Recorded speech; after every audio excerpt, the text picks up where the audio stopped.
Hey everyone, this is Kirk here again from OptionAlpha.com, and in this video I want to talk again just about the importance of having liquid options that are tradable for your portfolio and for your system that you're creating in your trading plan. And I learned this lesson the hard way in December of 2014 because I had made a trade in ANF, which is Abercrombie & Fitch, and we were trading this stock around earnings, made a nice iron condor trade on ANF, and everything was going good. And as we got closer to expiration, I wanted to close the position.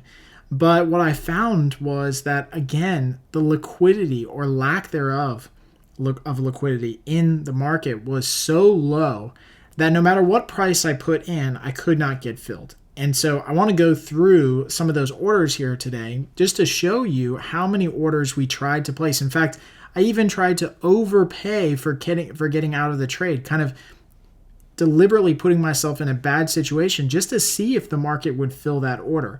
And because there was just nobody on the other side of the trade, it was a trade that I had to let go all the way to expiration.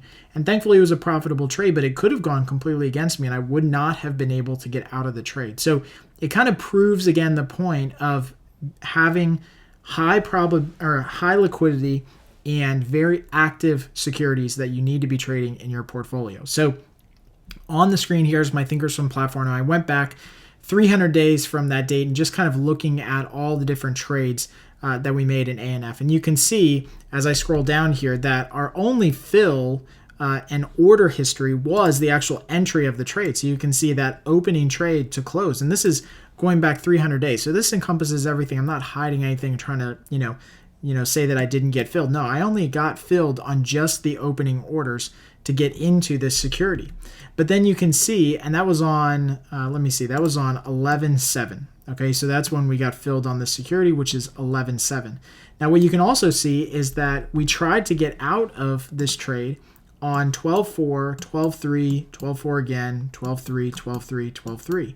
So on a couple days, we were trying to get out of this trade. We just could not possibly exit the trade. And you can see, because on the right-hand side of the screen here, you can see that these orders expired or were canceled and replaced by other orders because they just wouldn't fill.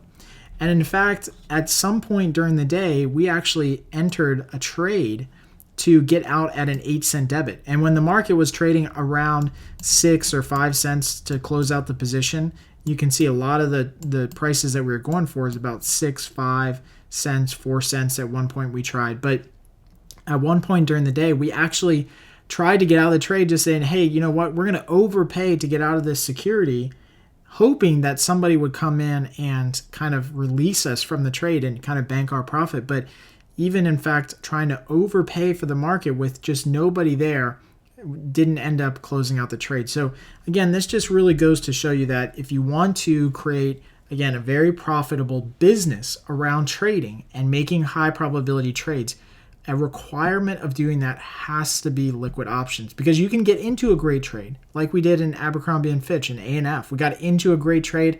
It ended up being a profitable trade, but had we need to make an adjustment or close the position, we just could not close the position because nobody was there. So this really proves the point. Hopefully you know now that you have to stick to high probability trades. Now, we do publish our own watch list of pre-screened and pre-scrubbed securities that have highly liquid tradable options, and you can get that from OptionAlpha.com inside the membership area. If you guys have any questions on liquidity, please post them right below. If you want me to check out a stock that you don't know if it has good enough liquidity, put the ticker symbol in the comments below this video, and I'd be happy to take a look at that stock and let you know my thoughts on if it meets the liquidity requirements that we have.